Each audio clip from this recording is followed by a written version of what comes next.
Salamu alaikum malien chani muso demiseni mabakoroba au bela jele ni nyankuma au ni sogoma au ni wula au ni su au mana ke diɲɛ fan fan fɛ an ka foli ni tanu bɛ ka taga au bela jele ma au denkɛ ni au balimakɛ do Drissa Mementa yɛrɛwolo dibu sur les remparts malien bi ye septembre kalo tile 7 ye san 2022 ama ɲinɛ fɛ video in aw ka partager kosɛbɛ aw ka carin kosɛbɛ aw ka kɛro caman bila parce que bibi na sujet ɲɛnama ba fila bɛ an bolo i n'a fɔ aw ɲɛ b'a sɛbɛnni na cogo min na sujet belebeleba fila bɛ an bolo su na a sujet belebeleba fila nafa kama an bɛ fɛ video aw ka partager kosɛbɛ aw ka kɛro caman bila a y'a partager a ka fan bɛɛ lajɛlen fɛ a bɛ réseau so kan a bɛ groupe kan a y'a partager a bɛɛ kan WhatsApp comment dirais la Facebook Twitter ou TikTok a y'a bila fan bɛɛ lajɛlen fɛ a ye video carin ka taga fan bɛɛ lajɛlen fɛ il faut que malien bɛɛ lajɛlen ka kunnafoniya sɔrɔ comme il le faut comme jugu wulilen don a fana bɛ ka a bɛ se ka jamana tɔgɔ tiɲɛ togo o togo la a b'o baara la pour que ka se ka jamana tɔgɔ tiɲɛ donc an fana kunnafoniya sanumanw b'an bolo an bɛ yan nɔ pour que k'o da aw tulo kan malien sujet ba fɔlɔfɔlɔ bɛna kɛ jumɛn ye an ka son excellence le diplomate l'efficace n'o y'an ka ministre des affaires étrangères ye ale tun bɛ délégation dɔ ɲɛma ka taga Togo jamana kan jɛkulu dɔ sigilen don jɛkulu min ni a sigira ko u ka transition dɛmɛ jɛma ka fara ɲɔgɔn kan ka transition dɛmɛ ni hakililaw ye ni miirinaw ye ani kɛwalew ye u ka lasigi dɔ tun bɛ ka kɛ Togo ni mɔgɔ min ko Togo o ye jamana min depuis an bɛ gɛlɛya min kɔnɔ depuis a daminɛna fo bi ni u bɛ ka wuli k'u jɔ jamana min ni a ministre des affaires étrangères bɔra k'a fɔ fɔlɔfɔlɔ diɲɛ bɛ ɲɛkɔrɔ ko sanction min talen don ka Mali sɛgɛrɛ k'olu t'u yɛrɛ ye a kɔnɔ ko wa ka sanction tɛ Mali fura ye wa u bɛ fɛn bɛɛ lajɛlen kɛ pour que ka Mali dɛmɛ jamana min ni CEDEAO kɛlen ka Goodluck Jonathan nommé ko ye négociateur ye Mali crise ko la ko ye médiateur ye jamana min ye décision ta a yɛrɛ ye président min ye décision ta a yɛrɛ ye k'a fɔ ko ale fana bɛna wuli k'u jɔ ka Mali dɛmɛ ka négociation kɛ Mali ye pour que embargo bɛ se ka wuli ka bɔ Mali kan n'o ye Togo jamana ye o jamana de lajɛ kɛra yen nɔ nin groupe in fɛ walasa transition bɛ niveau min na dɛmɛ jumɛn kan ka kɛ ka ɲɛsin a ma ani ka kuma dadi Mali ma diɲɛ mɔgɔ ɲɛkɔrɔ Mali bɛ se k'a fɛlɛta fɔ cogo min o kɛnɛ kan fɛn min ye an ka jamana président de la république ye a ye délégation dɔ bila ka taga o délégation ɲɛma fɛn min y'an ka ministre Abdoulaye Diop ale tun y'o délégation ɲɛmɔgɔ ye ɔ kuma président de la république ye jamanadenw ka ci min don Abdoulaye Diop da ka taga ci n'a sera walima ni a ma se an bɛ segin ci in kan su in na k'a kɛ a la k'a bayɛlɛma aw ye bamanankan na ka yɔrɔ dɔ walawala aw bɛ se k'a faamu cogo min na o tuma aw ni ne an bɛɛ bɛna jɛ k'a juger n'a sɔrɔ ni Abdoulaye Wade a ye hakɛ to dɛ n y'a kɛ Abdoulaye Wade ye Abdoulaye Diop a yɛrɛ ko ale ye malien don ko kuma min n'a jamu Diop ko waati dɔ la a bɛ kɛ caman kɔnɔ k'ale ye sénégalais ni ne fana y'a kɛ Wade ye bi o la o tɛ baasi Abdoulaye Diop n'o y'an ka ministre des affaires étrangères ye min ni an bɛ danko min kan bi an bɛ kɛlɛ min na bi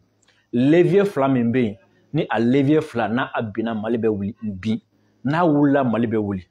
o levier fila ye jumɛn o levier fɔlɔfɔlɔ o ye sécurité an ka sɔrɔsiw ni olu binna siga t'a la Mali bɛ bin ni u wulila siga t'a la Mali bɛ wuli a levier filanan o ye jumɛn o y'an ka diplomatie ye n'a wulila Mali bɛ wuli n'a binna Mali bɛ bin i b'a dɔn Mali ka binni na sur le plan international belebeleba fila min bɛ yen ni digi tun kɛlen don an na kɔnɔ ani kɛnɛma o ye nin yɔrɔ fila ye n'a secteur fila atteindre dɔrɔn jamana bɛ bin an ka lakana sira kan a yiralen kun don k'an ka sɔrɔsiw tɛ se fɛn na o la u ye diɲɛ sɔrɔsi bɛɛ cɛ ka na to anw fɛ yan k'an ka sécurité ka sous-traiter an ka diplomatie a yirala k'a fɔ k'anw tɛ se k'an yɛrɛ kumabɔ an tɛ se k'an yɛrɛ kunkanko kuma fɔ o la u y'an ka kuma ta k'a don mɔgɔ wɛrɛw da Faransi y'a ta k'a don a yɛrɛ da ka yaala ni a ye donc an ka jamana transition pour que ka Mali jɔ a sen kan a ye baaraba fɔlɔ min kɛ o ye ka lakana sigi a sen kan k'o ɲɛmɔgɔya di an yɛrɛ ma an ka finitigilakaw ka taga ɲɛfɛ bi an bɛna kuma olu ka victoire kan ani filanan ye jumɛn ka an kuma daminɛ mɔgɔ wɛrɛ la an yɛrɛ ka kuma ni an kumada ye ni o y'an ka diplomatie k'o ɲɛmɔgɔya ta k'o di Abdoulaye Diop ma donc olu y'o baaraba min kɛ an bɛna na kuma o kan bi donc n'a sɔrɔ ni ci fɔra n'a ma fɔ n'a fɔcogo ɲɛna n'a fɔcogo ma ɲɛ aw ni ne an bɛna jɛ k'o lajɛ ɲɔgɔn fɛ n'a sɔrɔ n'an kan ka Abdoulaye Diop noter cɛ bi abscisse bi ka caya bi dɛ da bɛ ka to ka fili ka kuma caman fɔ bi donc peut-être a na kɛ ni ko wɛrɛw bɛ sen na donc n'a sɔrɔ aw ni ne an bɛ jɛ bi ka Abdoulaye Diop ka nɔti di a ma a ka Togo tagali la ka tila ka délégation bɛɛ de ko don dɛ délégation bɛɛ mais comme Abdoulaye Diop de b'a ɲɛma ni mɔgɔ minnu ye n ye Wage ye n ye comment dirais la n ye Ikasa Mayiga ye a yɛrɛ y'an grand frère ye un grand frère don ministre Ikasa Mayiga un grand frère don ale tun bɛ yen n ye comment dirais la monsieur Sanu n'o ye ministre des finances ye o fana tun bɛ yen mais duurunan in sa yanni ka tila n b'o tɔgɔ ɲini k'o fɔ aw ye donc an bɛna noti di Diop ma bi de 0 à 20 après n'an y'a ka discours in k'a la ka traduit aw ye ka tila ka analyse dɔ fara a kan a filanan ye jumɛn l'armée malienne est rentrée dans l'histoire an ka finitigi-lakaw donna histoire la tile 10 kɔnɔ o ye sebagaya 10 ani kɔ sɔrɔ donc c'est comme si don o don u ye min sɔrɔ a ka caga ni sebagaya 2 plus de 10 victoires en 10 jours l'armée malienne est rentrée dans l'histoire o communiqué min kɛra an bɛn'o kɔnɔ kuma bɔ ka di aw ma inshallah ka tila ka analyse fara a kan parce que n'i ye ko dɔ jateminɛ tile filɛ in na premièrement ko bɛ kɛ Mali la ni exaction ko kuma wolola dɔrɔn i b'a sɔrɔ a fɔlɔ bɛ mɛn France 24 bɛ RFI la surtout RFI da olu bɛ bɔ a kalama ka sɔrɔ ale maliyɛn yɛrɛ ma bɔ a kalama alors que o ka correspondant n'o tɛ baara la anw fɛ yan donc jɔn b'a f'u ye analyse surumani ye jumɛn ye u ni terroristes bolo bɛ ɲɔgɔn bolo u ni terroristes bɛ communication na Mali kan Mali kɔ kan dɔrɔn donc phase filanan na an b'o kala donc video an b'a ɲini aw fɛ aw ka partage kosɛbɛ aw ka cari aw ka bila ka groupe bɛɛ kan WhatsApp Twitter Facebook a y'a video a y'a cari fan bɛɛ lajɛlen fɛ foli ani tanu ni an b'o kɛ ka ɲɛsin panafricain bɛɛ lajɛlen ma farafinna kɔnɔ mɔgɔ mɔgɔ wulilen k'u jɔ n'u bɛ ni kɛlɛ na an ka foli ani tanu bɛ ka taga a bɛɛ lajɛlen ma k'an balima farafin bɛɛ fo mɔgɔ mɔgɔ bɛ ka Mali dɛmɛ k'a bɛɛ lajɛlen fo mɔgɔ mɔgɔ fana bɛ wuli ka jɔ la ni kɛlɛ na k'u fo fɛn fɛn bɛ yen nɔ Mali kɔnɔ Mali kɔ kan n'an ye video kɛ minnu b'a ta k'a bila YouTube kan an b'u fo minnu b'a ta k'a bila u ka page kan an b'u fo kosɛbɛ an bɛ bɛɛ lajɛlen fo YouTube kan a ka can kosɛbɛ YouTube ka can kosɛbɛ je peux pas tout citer Danaya TV bɛ yen Maliba bɛ yen YouTube kan Kasim Traoré ka compte bɛ YouTube kan Gandhi ka compte bɛ YouTube kan u ka can info ainsi de suite YouTube kan an b'a bɛɛ lajɛlen fo Facebook la minnu fana b'an ka video ta ka bila u ka page kan Morgan bɛ yen Éveil bɛ yen Mali kura bɛ yen a ka can an b'u bɛɛ lajɛlen fo an bɛ bɛɛ fo an bɛna tila k'a tɔ ɲini kosɛbɛ pour que an hakili bɛ t'o la k'u ka foli kɛ minnu b'an ka video tila k'a ta k'a bila u ka page kan an bɛ bɛɛ lajɛlen fo ka foli kura ye ka ɲɛsin an dɛmɛbagaw bɛɛ lajɛlen ma n'o ye Sheriff Tiami Haidara ye entreprise Tiami Haidara ye furakɛli binakun kan nin waati na tiɲɛ na o fana o bɛ ten kan ka sababuya kɛ an bɛ misaliya minnu sɔrɔ ka sababuya kɛ an bɛ retour minnu sɔrɔ an bɛ exemple minnu sɔrɔ an bɛ témoignage minnu sɔrɔ a yira la k'a fɔ ko fura ninnu fɛn fɛn y'a ta ko nimisa tɛ a ko la furudimi tension diabète impuissance ainsi de suite vraiment Sheriffkɛ an b'a fo a n'a ka baarakɛlaw an b'o fo kosɛbɛ ka Haidara fo depuis Mamelon na an bɛ bɛɛ lajɛlen fo ni mɔgɔ min mago bɛ comment dirais la Sheriffkɛ ka fura la a bɛ se ka weleli kɛ 75 81 64 58 75 81 64 58 o y'u ka numéro ye o kuma video y'a partagé an bɛ don directement Abdoulaye Diop fɛ yen ale ye discours min kɛ Togo o discours an b'a ta an bɛ sɔrɔ k'a bayɛlɛma aw ye ensuite an bɛ sɔrɔ ka don ni Ala sɔnna ma fɛn min ye armée ka victoire la inchallah o kuma an ka taa fɛ. Monsieur le ministre de l'économie et des finances, Madame la ministre déléguée auprès du Premier ministre chargée des réformes politiques et institutionnelles qui sont tous avec nous, que vous aurez certainement le plaisir d'écouter dans la session qui suivra. Mesdames et messieurs les représentants de la presse internationale, honorables invités, mesdames et messieurs. Je voudrais aussi saluer en grand nombre mes anciens collègues, membres, les ambassadeurs et représentants permanents accrédités auprès de l'Union africaine à Addis Abeba, que j'ai grand plaisir de retrouver ici à Lomé. Nous voici donc réunis pour la deuxième fois consécutive dans cette belle capitale du dialogue, de la tolérance, de l'entente et de la paix. Donc, dans le cadre de cette troisième réunion du groupe de soutien et de suivi à la transition au Mali, je voudrais tout d'abord vous transmettre à son Excellence le Président de la République togolaise, ainsi qu'au peuple frère du Togo, les salutations sincères, fraternelles et amicales de son Excellence le colonel Assimi Goïta, président de la transition, chef de l'État du Mali, mais aussi les salutations du peuple et du gouvernement malien pour l'organisation de la présente réunion interafricaine du Togo et aussi pour toutes les prévenances et les marques d'attention dont la délégation malienne fait l'objet depuis son arrivée à Lomé. Nous saisissions cette occasion pour exprimer notre gratitude à la République togolaise pour son engagement à soutenir la transition au Mali, mais aussi pour son action décisive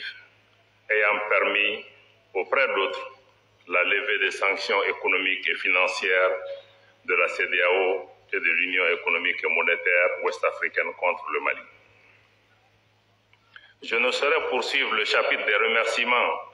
sans réitérer la reconnaissance du gouvernement, avec à sa tête le Premier ministre,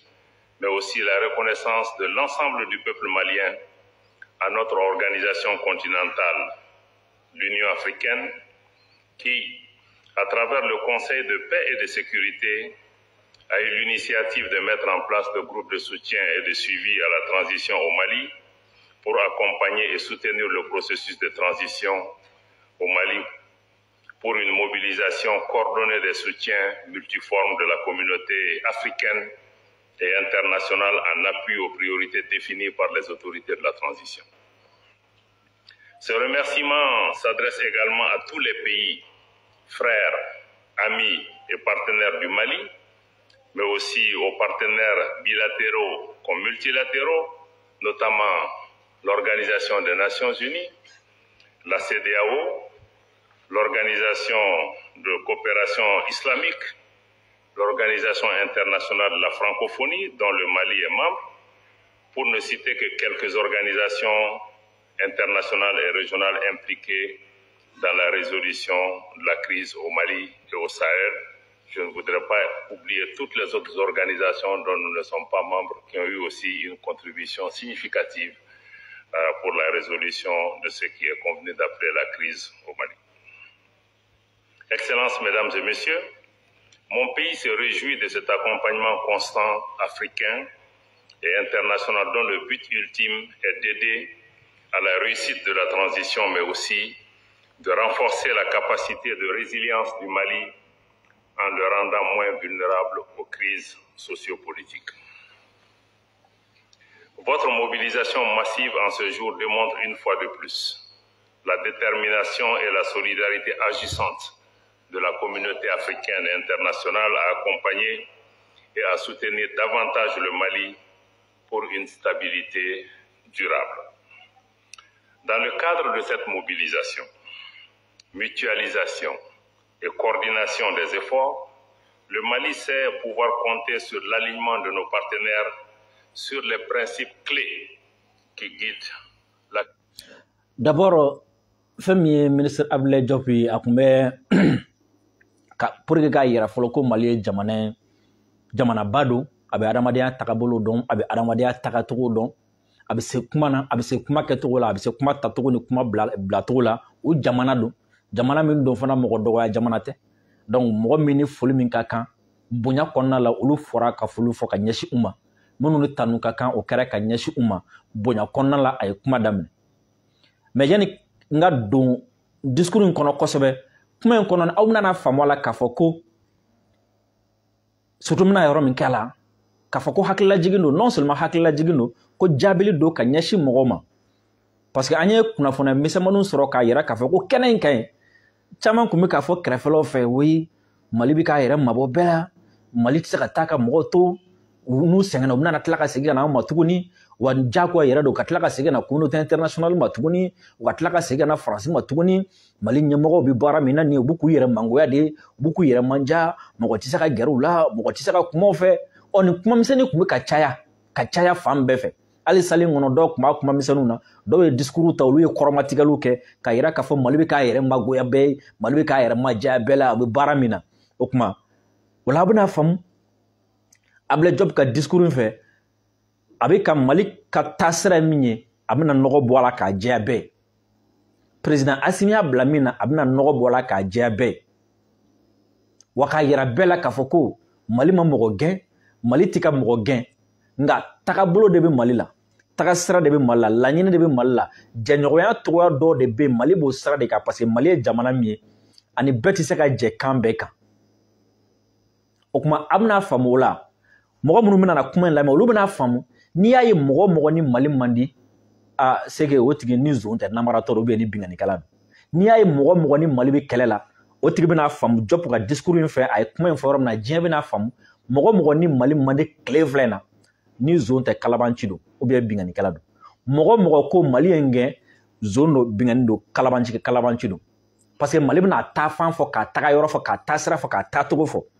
ka tila k'a fɔ n'a ni mɔgɔ min nana jɛ kan ka kɛ cogo min na wa n'i y'a ye an ni mɔgɔ min man di se o ma sɔn ni jɛ kɛcogo ma Diop bɛ n'o de fɔ k'o de jɛya diɲɛ mɔgɔ ɲɛkɔrɔ wala mɔgɔ mɔgɔ tun bɛ sali in kɔnɔ yen o bɛɛ bɛna wuli ni kuma jumɛn ni faamuya jumɛn a tiɲɛ yɛrɛ la Mali bɛ yɔrɔ min na bi u ni diɲɛ bɛɛ ka di sauf zon nanbaratɔ binganikɛlaw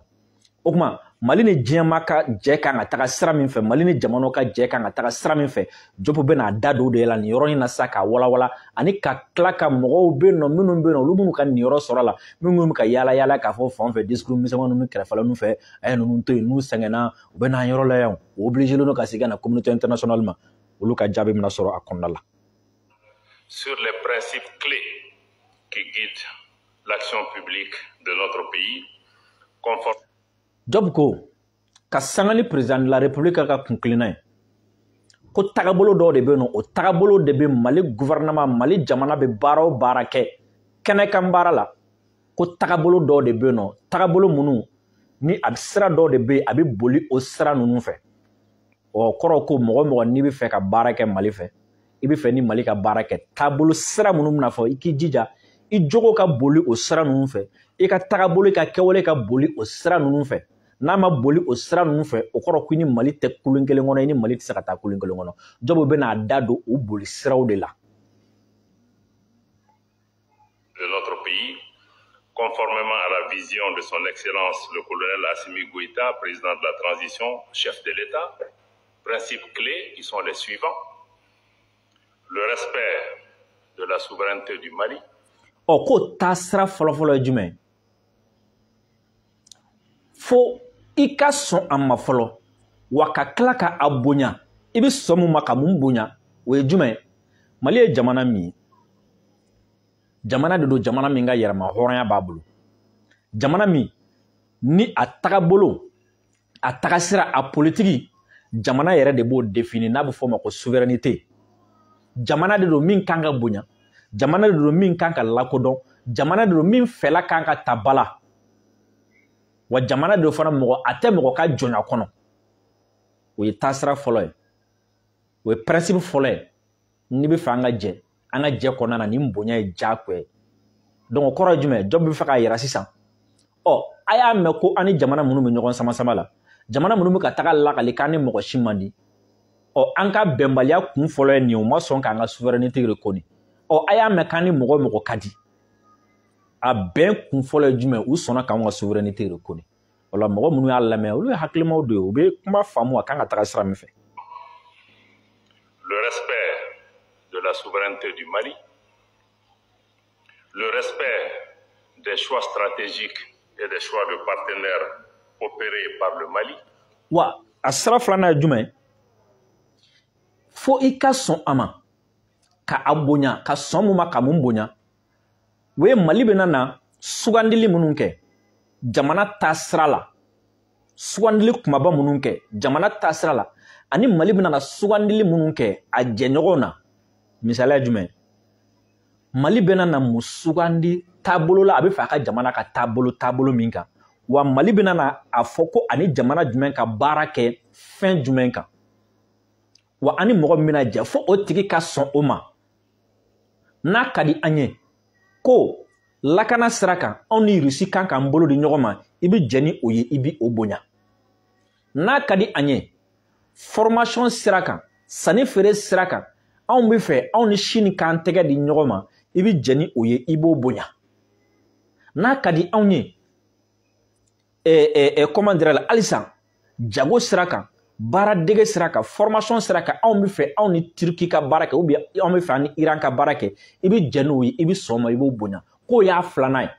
an ka choix stratégique ani an ka partenaires anw de b'o choisir i b'o bonya i bɛ sɔn o ma.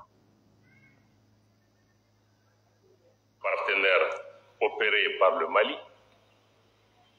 et enfin la défense des intérêts vitaux du peuple malien dans l'ensemble des décisions que nous prenons. Wa ibi jana fana k'a fɔ ko anw bɛna na hakilila fɛn o fɛn ta an bɛna décision fɛn o fɛn ta an bɛna ko o ko kɛ an bɛna ko o ko fɔ wa fo a k'a sɔrɔ ko o ko in Mali ka hɛrɛ bonyalen b'a kɔnɔ Mali ka hɛrɛ tɔbɔtɔlen bɛ a kɔnɔ o ni jamana min sɔnna nin ma a filɛ ni jamana min ma sɔn nin ma a filɛ n'i ye nin taabolo saba ta sisan i bɛ jɛna ye fɔlɔ anw ka jamana kan ka bonya ka lakodɔn ko jamana de don jamana min don n'a tɛ mɔgɔ ka jɔnya kɔnɔ ni mɔgɔ t'a fɔ ta y'an fɛ mɔgɔ t'a fɔ na y'an fɛ wa i bɛ jɛna ye fana k'a fɔ anw de bɛ sugandili kɛ an teriw la anw de bɛ sugandili kɛ an tagasira la wa i bɛ jɛna ye fana ko hakilila fɛn o fɛn bɛna ta baara fɛn o fɛn bɛna kɛ anw fɛ Mali ka hɛrɛ ka tɔbɔtɔ Mali ka hɛrɛ ka taa ba la mɔgɔ min bɛ jɛ ni saba ye i ni Mali bɛ se ka baara kɛ donc kuma kɔrɔ ye jumɛn Job bɛ fɛ k'a yira a y'a yira Togo diɲɛ mɔgɔ ɲɛkɔrɔ ko ni aw y'a ye k'a fɔ ko anw ni mɔgɔ tɛ ka se ka bɛn anw ni mɔgɔ tɛ ka se ka ɲɔgɔn kan fɔ c'est que u ma nin fɛn saba bonya u ma nin sira saba bonya n'u tɛ se ka don nin sira saba kulun kɔnɔ anw n'olu tɛ se ka don kulun kelen kɔnɔ tuguni an tɛ se ka don kulun wɛrɛ kɔnɔ parce que n'an donna kulun wɛrɛ kɔnɔ u fɛ u ye janfa sira ye ka ɲɛsin an ka jamana ma. Les décisions que nous prenons. Avec ces principes clés à l'esprit, naturellement, le Mali reste ouvert à ses voisins, le Mali reste ouvert au monde, le Mali reste ouvert aux partenaires et à tous les partenariats. Le Mali reste ouvert, même pas ouvert, le Mali poursuit la transition d'un engagement panafricain. Job ye mo fɔ anw ka mo Job ko nin sira saba in kan Mali ka dayɛlɛlen don bɛɛ an kɛrɛfɛ jamanaw la Mali ka dayɛlɛlen don bɛɛ diɲɛ bɛɛ wa Mali ka dayɛlɛlen don bɛɛ dɛmɛbaga bɛɛ baarakɛɲɔgɔn bɛɛ ko wa ko dayɛlɛli dɔrɔn tɛ dɛ ko Mali y'a dalakan de di wa Mali bɛ sira min kan Mali bɛna continuer o sira kan o ye sira ye jumɛn o ye farafinya bonyani ni farafinya lakodɔnni sira ye n'o ye panafricanisme ye farafin k'u tɛgɛ di ɲɔgɔn ma ka farafinya don ba la ka farafinna hakilila don ba la farafinw de ka u ka kow ɲɛnabɔ olu de ka k'u ko kuma kɛ olu de ka u ka ko kuntigiya ta k'o sira Mali b'o sira kan wa Mali tɛna bɔ o sira kan o y'anw ka sira ye. Transition d'un engagement panafricain pour la promotion et la défense de l'intégration régionale et de la coopération régionale. Monsieur le commissaire, je voudrais aussi vous rassurer que le Mali réaffirme son adhésion et sa contribution permanente à tous les mécanismes de sécurité collective. Ako a kɛrɛfɛ yan nɔ ko monsieur le commissaire n bɛ fɛ k'i hakili lasigi o kɔrɔ ye jumɛn peut-être i b'a sɔrɔ kuma dɔ fɔra salle in kɔnɔ yan nɔ kuma min b'a yira ko Job bɛ na kuma min fɔ sisan k'o tɛ tiɲɛ ye kuma min b'a yira ko Job bɛ na kuma min fɔ sisan nɔ k'o kun tɛ sen na o la yanni Job ka kuma in fɔ Job ko commissaire n b'i hakili lasigi polisi commissaire ko tɛ dɛ a kana fɔlɔ ye n b'i hakili lasigi i k'i hakili latigɛ i n'a fɔ ŋɔmiyirala mɔden Mali sigilen don ni a ye sira jumɛn Mali jɛnen don ni a ye Mali jɛnen don ni sira jumɛn vidéo y'a partagé très important su na o ye sira jumɛn sira min tɛgɛ di ɲɔgɔn ma o jɛkulu minnu bilalen don sen kan o an ka yɔrɔ in kɔnɔna na a lakana siraw kan anw jɛnen don n'o ye koyi ka don olu fɛn fɛn na an jɛnen don n'a bɛɛ an bɛ se ka don a bɛɛ kɔnɔ nka Job bɛna nka de fɔ sisan ni misaliya ye jumɛn G5 Sahel a to an n'a to quoi ko nga min be job bo de no fo an sonen do ama akadi an ye ka do abe kono wa an sonen do ama kamis ami do abe kono na abe be se ka barake anake na soro ni do afo ko mali bi ki ban bela mali tika son ani mo shi ka barake lakana saraka jakulu fen sigira lakana kama mali bolen do abela ambora G5 la ambora na job ko commissaire mi hakila sigi ka don ka fo ko d'abord mali ba don ami yoro mina sisan angan tege de nyogoma nan krefe jamano ka jakulu sigi lakana kama mali bo nafa don mali ba nafa don fana farafina ka jakulu sigi lakana kama mali bo nafa don ngaye mi e job mna ngaye ne foka fara ka sisan o korojme ni mali bane kundo de bala a kunfle oni ni kunyana bora ali shini mali bi so ama ali shini mali bi ya keneka anga kun lame de sécurité collective pertinents mais de mécanismes réellement africains, des mécanismes dans lesquels le leadership africain est affirmé, les mécanismes qui promeuvent et soutiennent les solutions africaines. Oh, jope ngafo ngaye jume jakulu munu muna sigi hakilla munu muna ta wala saka lakana na on sono ndo ka dola ngaba la ngaye jume jakulu munu folo aka ke jakulu ye jakulu munu nye farafina jakulu ye jakulu munu flana jume u nyamoya nu hakilla be ta farafina de fe wa farafun fe bref an krefe jamana nu fe koro jume ni Mali ni Burkina ni Niger ni Mauritania kanu ka fa kubu jakulu do sigi ko ka yilakana ke ka lakana balia kele o sigili o hakilla ka bo on na kele a sigili a nyamoya ka di on ma o la moti to kenama ka fo ay taketa de ayde e mo bi ka volume ko kuma fo kasi no fa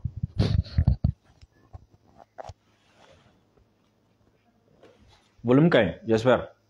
le volume est bon. Est-ce que volume quand me fait le prochain commentaire là avec volume? Il y a suguna de la avec assez volume. Mon volume là. Est-ce que volume quand rapidement c'est venu volume quand? Ok, donc abna faut volume quand. Voilà, ok, c'est bon. Maintenant job ko o jakulu mi sigi. Aka soro on yere de ya kanu ka sigi. Flana aka soro ako bebe on de bolo akonya be on de bolo nyamogo ya doronta da akonya bebe on de bolo sabana jume wa o jakulu munu fana mina sigi fra munu mina soro o ka ke an ga fra wie mogo tse ka ti sigile to fo jien kuna ka fa kebna na fra do to ko ka nga banana e tse ka ti sigile to fo jien kuna ka fa ko comment dire la au kan ka ni de sigi e tse ka ti sigile to fo jien kuna au kan ka taka ni sira ne fa ai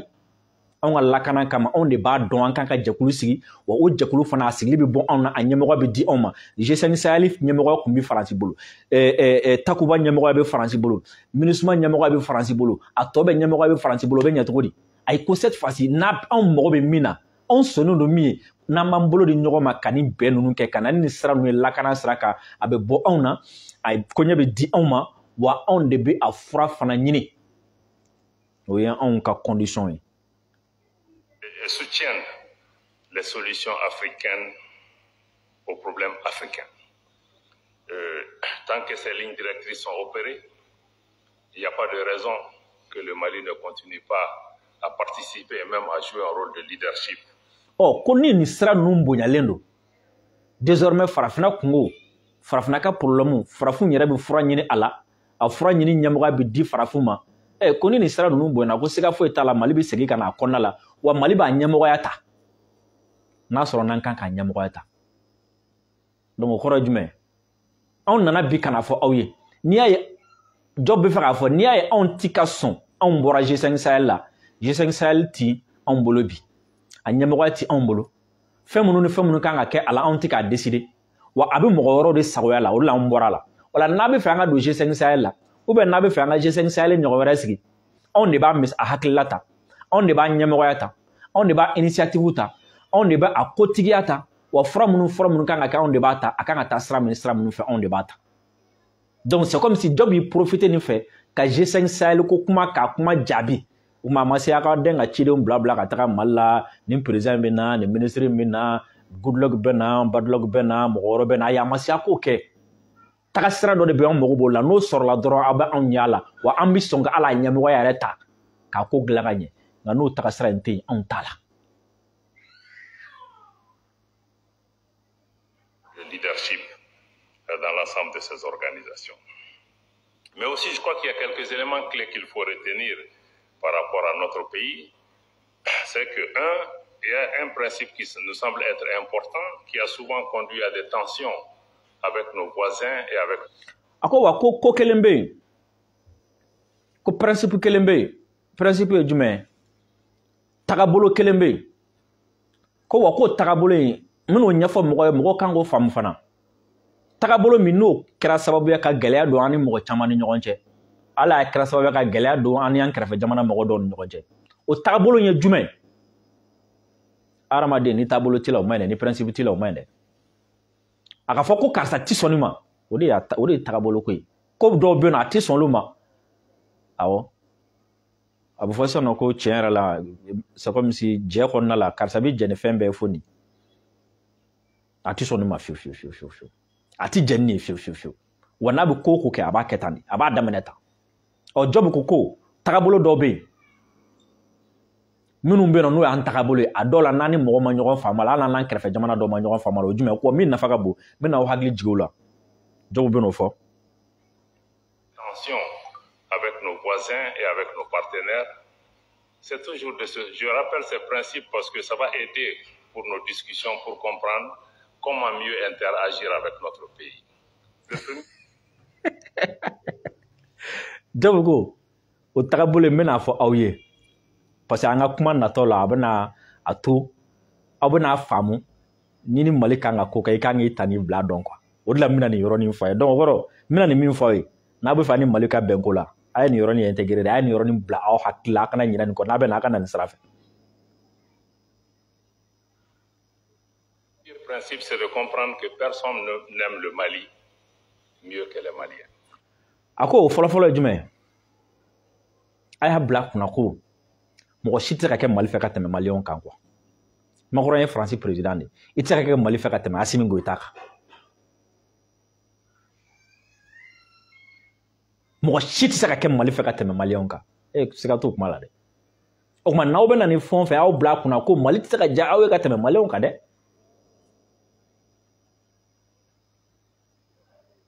ni min y'o faamu an ka kuma natɔw la an bɛ se ka ɲɔgɔn faamu fɛn caman mais ni min m'o faamu an ka kuma natɔw la gɛlɛya bɛ sɔn ka don a la dɛ parce que n'a kɛra e kɔnɔ k'e de bɛ Mali fɛ ka tɛmɛ anw kan o ye fili ye dɛ i tɛ Mali fɛ ka tɛmɛ anw kan donc o fɔlɔ o kan ka faamu. N'aime le Mali mieux que les Maliens et personne ne connaît les problèmes du Mali mieux que les Maliens. Wa bili kunna ko mɔgɔ si tɛ Mali gɛlɛya dɔn ka tɛmɛ Maliyɛnw kan. Dɔw bɛ t'u sigi télébaw kan jamana wɛrɛw la vraiment le problème du Mali c'est ça bon le problème du Mali c'est ça bon quand même de grâce hey a bili kunna ko i kɛra Nations Unies ɲɛmɔgɔ ye o i kɛra Faransi président ye o i kɛra CEDEAO ɲɛmɔgɔ ye o Maliyɛnw de bɛ ka sa Mali kɔnɔ yan Maliyɛnw de bɛ kɔngɔ la Maliyɛnw de bɛ minɔgɔ la Maliyɛnw de bɛ bana la Maliyɛnw de bɛ kɛlɛ la wa Mali gɛlɛya tɛ se ka dɔn ka tɛmɛ Maliyɛnw kan o tɛ k'i sigilen to yɔrɔ wɛrɛ cogo dɔ la k'e bɛ Mali diriger e de b'a fɔ Mali de bɛ Mali la nin de bɛ Mali la e b'o tɛ k'o dɔn cogo di a y'a bila kunna a tɛ Mali gɛlɛya dɔn ka tɛmɛ Maliyɛnw kan n'a sera k'o faamu an bɛna kuma minnu kɛ don nataw la a kuma ninnu bɛ nɔgɔya nka n'aw m'o faamu an bɛna kuma minnu kɛ don nataw la a bɛ gɛlɛya aw bolo dɛ kuma kɔrɔ ye jumɛn parce que ni e ma sɔn a ma sisan ko anw bɛ Mali problème dɔn ka tɛmɛ e kan ni e ma sɔn a ma sisan ko Mali ka di anw ɲɛ ka tɛmɛ e kan donc e bolo Mali ka di e ka tɛmɛ anw kan e bolo e bɛ Mali gɛlɛya dɔn ka tɛmɛ anw kan diyagoya la an nana min fɔ e bɛ ban a la o e b'a fɔ ko fo k'i ta ni cogo anw kunna diyagoya la donc k'o ka faamu. On connaît les problèmes du Mali mieux que les Maliens et personne n'a une meilleure solution aux problèmes du Mali mieux que les Maliens. A ko wa a bila i kunna dɛ a bila a kunna solution b'aw bolo furaw b'a bolo cogo o cogo la mɔgɔ si tɛ se ka Mali kɛlɛ Mali gɛlɛya mɔgɔ si tɛ se ka fura dɔn ka tɛmɛ Maliyɛnw kan parce que anw de b'a gɛlɛya kɔnɔna la ɔ ni mɔgɔ min ye nin saba faamu an ka kuma nataw la a bɛ nɔgɔya nka n'i ban ka nin faamu e de bɛ Mali fura dɔn ka tɛmɛ Maliyɛnw yɛrɛ kan e de bɛ Mali gɛlɛya dɔn ka tɛmɛ maliyɛnw yɛrɛ kan Mali ka di e ka tɛmɛ maliyɛnw yɛrɛ kan e n'anw tɛ ɲɔgɔn ye fo ka taa fɔ ko buru fiyɛra. Ça ne veut pas dire que les Maliens sont arrogants, mais ça veut dire seulement que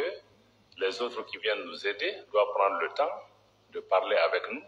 de nous comprendre et d'identifier la meilleure manière de pouvoir contribuer. Ko kɔrɔ tɛ k'a fɔ k'anw jamanen don dɛ, mais a kun ye jumɛn mɔgɔ minnu bɛ yen n'u bɛ fɛ an ka baara kɛ u kan ka waati dɔ ta k'u miiri k'a ɲini k'a dɔn o la n'u y'a faamu sisan o la u bɛ fɛ k'anw dɛmɛ cogo min na u bɛ fɛ n'an ka baara kɛ cogo min na o la anw dɛmɛ cogo ɲuman u n'o fana dɔn kunkolodimi bɛ ne la kunkolodimi bɛ ne sigilen na e nalen don i jɔ ne kunna ni alikɔli ye diyagoya la joli ko fura ye diyagoya la ni n ko i ma n ko n b'a f'i ye cogo cogo n ko non joli tɛ n na n kunkolo de bɛ ka n dimi i b'a fɔ ayi dɛ ni minɛ fɔlɔ i ka alikɔli min n bɛ k'a f'i ye n ko ayi n ko n kunkolo de bɛ ka dimi e bɛ k'a fɔ ayi alikɔli de min i tɛ ka sɔn ka alikɔli min i jamanen de don i tɛ ka alikɔli min i tɛ fɛ i ni mɔgɔ si ka baara kɛ i tɛ ka alikɔli min i tɛ sɔn mɔgɔ ta ma i tɛ ka alikɔli min i bɛ k'i yɔrɔ jɛ diɲɛ bɛɛ la mais n bɛ k'a f'i ye ko n kunkolo de bɛ ka n dimi.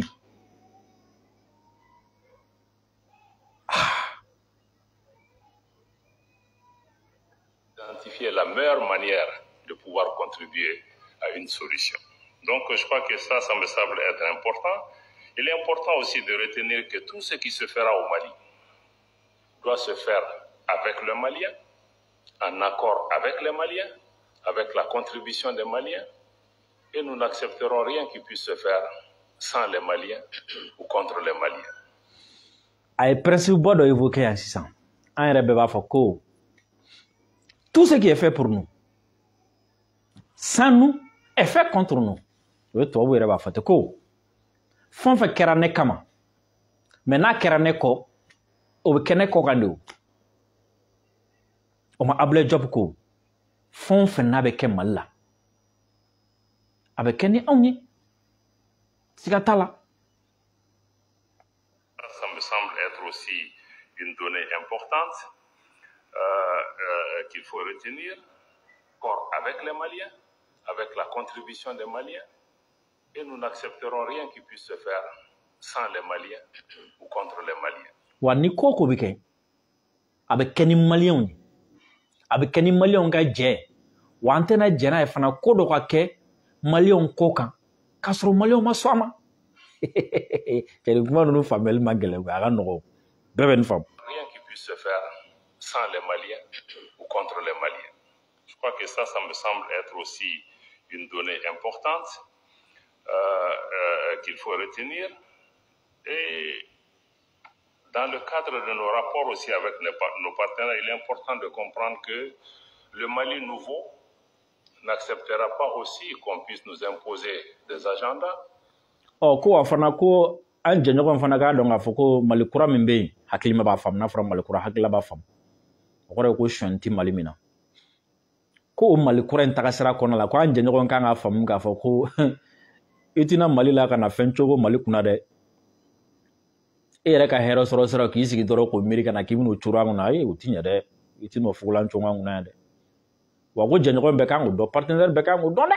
bɛɛ k'o bila i kunna. Et puis avec nin kuma in fɔ yɔrɔ min na ko nin y'a sɔrɔ diɲɛ jɛkuluba bɛ mɔgɔw sigilen don partenaires sigilen don MINUSMA ɲɛmɔgɔw sigilen don G5 Sahel ɲɛmɔgɔw sigilen don CEDEAO ɲɛmɔgɔw sigilen don Union africaine ɲɛmɔgɔw sigilen don Nations Unies o secrétaire général ka ciden sigilen don kɛnɛ kan bref diɲɛ bɛɛ bɛ kɛnɛ kan Diop ye nin kuma in fɔ diɲɛ bɛɛ wa mɔgɔ kunna ka di tulo kunna ni fɛn fɛn kun bɛ o bɛɛ bɛ nin mɛn wa tulo kunnanko fɛn fɛn bɛ yen nɔ ni olu ma nin mɛn olu bɛ tila k'an sɔrɔ sira kan o kuma sisan Diop ye a ye Diop nommé a ye Diop ala n bɛ ka nommé ko kuma de fɔ halisa Diop d'abord a tɛ n féliciter je suis en Diop non voilà donc a ye Diop a y'a noté n bɔra ka discours min traduction na sisan n b'a ɲini aw fɛ commentaire la a ka Diop noté a y'a noté ka bɔ 1 na ka taga 20 na an bɛ joli di Diop ma ka bɔ 1 sur 20 na ka taa 20 sur 20 na a b'o noté et an bɛ taga directement armée ka exploit extraordinaire la armée ka exploit historique la armée baara min kɛ Sadio bɛ wulikajɔ la a bɛ voyage la nin waati na an bɛ Sadio fɔ kosɛbɛ mɔgɔ min ka leadership kɔnɔna na n'o ye le colonel libérateur Assimi Goïta le silencieux désormais Assimi tɛ Mali président Assimi est le président des panafricains a bɔra Mali présidenya la a kɛra panafricain ka président parce que panafricain de bɛ ka Assimi suivi Assimi ka sira yira panafricain na bi avec ka sira yira diɲɛ bɛɛ la. Voilà, donc on va rapidement. Donc au fur et à mesure an bɛ armée kɔnɔna la a bɛ job ka notation a b'o kɛ ka taga. Tile 10 kɔnɔna la armée ye victoire min kɛ a ka ca ni victoire 10 ye. Wa ka terroriste ka ɲɛmɔgɔ ba fila k'o bɔ baara la. Armée ye communiqué kɛ n b'o communiqué n b'a kɔnɔ kuma di aw ma teliya la pour que an bɛ bɔ vidéo kɔnɔ. Du 22 au 27 août dans le secteur 4 ko ka bɔ utukalo tile 22 ka taga tile 27 la fɛn min Douentza ani Boni fanfɛla ye. Les femmes ont mené des opérations militaires qui ont permis de neutraliser 17 terroristes. Ko fɛn min ka finitigilakaw ye wulikajɔ kɛ wulikajɔ kɛra sababu ye fɛn min terroriste 17 olu bɔ baara la olu tununa u tiye bilen an n'u tɛna jɛ kiti min ma Ala kana nɔgɔya u ye. Auteur de guerre dépose comment dire olu ka baara kun ye jumɛn mɔgɔ minnu fagara olu ka baara kun ye jumɛn ka sɔrɔlatiw bɛlɛbɛlɛ ka finitigilakaw bɛlɛbɛlɛ ka sira daw ɲɛ ani ka taga mugujugu k'olu don duguma ani attaque contre les femmes et les populations ani fana an ka finitigilakaw ye ka gɛrɛntɛ ta ka ɲɛsin u ma ani fɛn min population civile u tun bɛ olu fana attaquer. Une importante quantité de munitions a été également récupérée fɛn min marifakisɛ caman ye o sɔrɔla nin kɛlɛ in senfɛ. Ka taga fo utukalo tile 28 na dans le secteur 3 de l'opération Maliko Tombouctou mara la ko fɛn min les femmes dans le cadre des patrouilles de sécurisation à Acharan fɛn min Acharan fɛn min o ye wulikajɔ min kɛ walasa ka se ka na ni lakana ye Acharan Gundam ani Ɲafunke mara la fɛn min an ka finitigilakaw ye fɛn min siganamɔgɔ terroriste siganamɔgɔ mɔgɔ 10 ɲɔgɔn ye u y'olu minɛ tɔn ka fanfɛ Gundam ani Tindima. Les 10 éléments ont été remis à la gendarmerie pour des enquêtes. Yolu di an ka gendarme ma walasa sɛgɛsɛgɛli o k'olu kan. Fɛn min utukalo tile 29 suite au renseignement d'opportunité une reconnaissance offensive nocturne. N'o fɔra dɔrɔn bɛɛ lajɛlen b'a dɔn k'a fɔ avion sugu minnu y'o kɛ. Dans le secteur de Tula ko fɛn min ye tile 29 ye ko fɛn min ye kunnafoniya ɲɛnamabaw sɔrɔla fɛn min an ka finitigilakaw olu kɔni wulila fɛn min ye ka taga sɛgɛsɛgɛliw kɛ ɲinini minnu senfɛ u bɛ se k'ale gosiliw kɛ wa a kɛra dugu tilafɛ ɲininiw ye o kɛra sababu ye fɛn min ye terroriste fila ye ka olu kɔni k'olu bɔ baara la an ye AK-47 fila an y'olu sɔrɔ ani téléphone portable kelen o fana sɔrɔla fɛn min tile 29 utukalo halisa ka taga tile 30 la dans le secteur 5 de l'opération Maliko région de Ségou le détachement Fama de Nyono lors d'une reconnaissance offensive dans le secteur de Pogo a neutralisé 10 terroristes. Ko fɛn min ye 29 ka taa tile 30 la ko fɛn min an ka finitigilaka minnu bɛ Ségou région kɔnɔna la ni o ye détachement min ɲɔrɔ ye olu kɔni ka wulikajɔw senfɛ fɛn min ye Pogo mara la u sera ka terroriste 10 k'olu bɔ baara la u ye moto 5 u sera k'o minɛ olu la AK-47 5 u sera k'olu minɛ PM 1 ani radio 2 u sera k'o minɛ Djougou la. Et kabi septembre kalo tile 4 suivant des précisions des renseignements les femmes mènent des patrouilles dans le secteur de Nya-Ouro et Ouro Plateau dans le secteur de Sofara. Fɛn min ye kabi kalo tile 4 ko fɛn min an ka finitigilakaw kɔni bɛ wulikajɔ la fɛn min Nya-Ouro Ouro Plateau ani Sofara o fanfɛla fɛ an ka finitigilakaw bɛ ɲinini na recherche des terroristes minnu bɛ ka baara kɛra fɛn min ye digue agricole de Sofara minnu ka baara kɛra k'o tiɲɛ donc wulikajɔ kelen walasa olu bɛ se ka ɲini cogo min na o de senfɛ dans la nuit du 14 juillet 2022 de plusieurs attaques y compris celle du péage de Siangoro olu ye minnu ye baarajugu baden kɛ juillet kalo tile 14 le 11 juin o b'a la u ye baarajugu kɛ o fana na de même que les abus sur les populations avec la perturbation de la campagne agricole dans certaines localités. Ces opérations ont permis de neutraliser 2 terroristes au wulikajɔ kɛra sababu ye terroriste fila k'olu bɔ baara la la récupération de PKM 1 au sɔrɔla AK-47 1 o fana minɛna u la et l'interpellation de plusieurs suspects y compris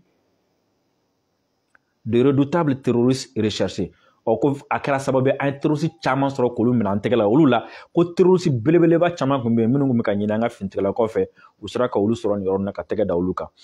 Fin septembre kalo kile 5 la patrouille Fama